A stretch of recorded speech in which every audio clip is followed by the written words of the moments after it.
sat in stunned silence. Tony tried to gun the engine. Nothing. He turned the key in the ignition, but the van refused to respond.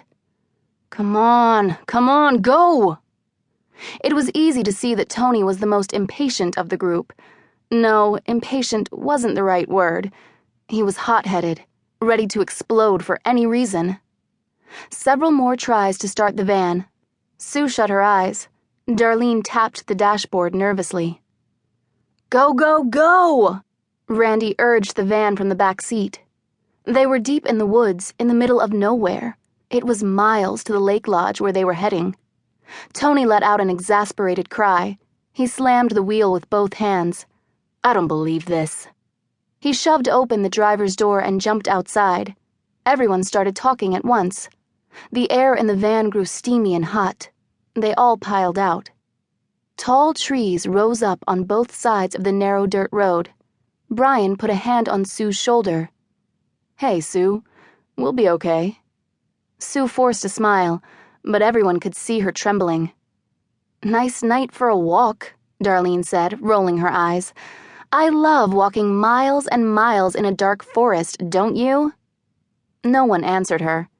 Tony was peering under the hood. He slammed his fist on the fender and cursed.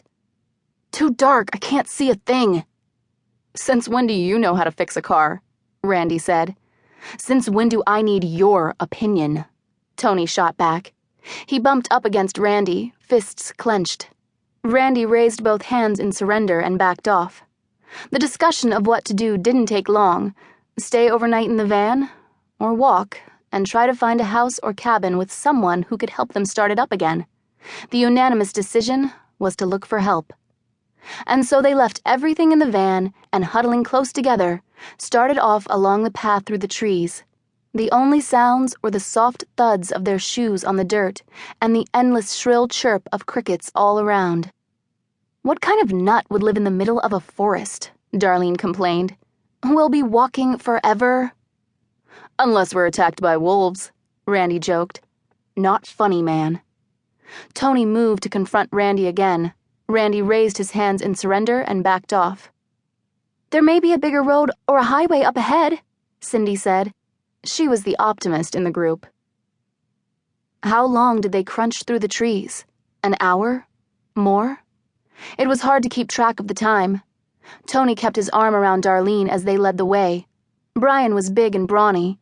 He kept mopping sweat off his forehead with the back of his hand as he trudged along. Cindy was the first to cry out. Wow! Look!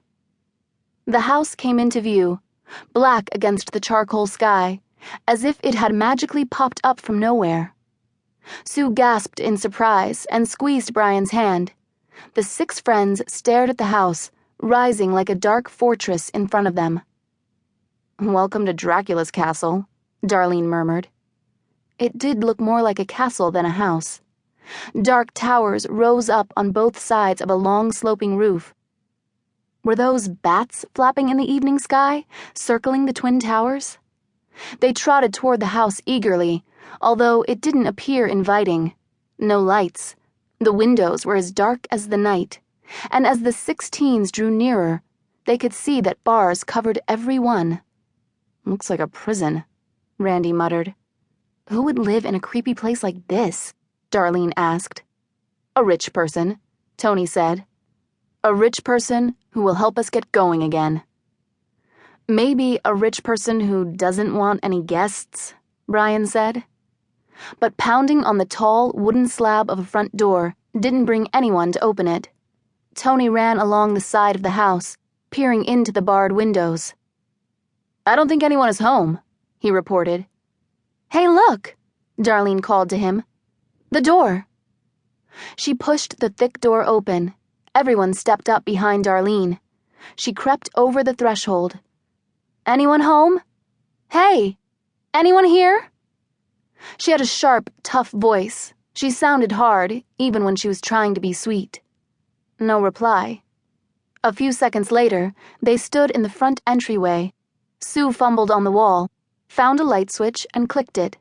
She uttered a cry of surprise as bright ceiling lights flashed on high above their heads. Nice, Tony declared, gazing.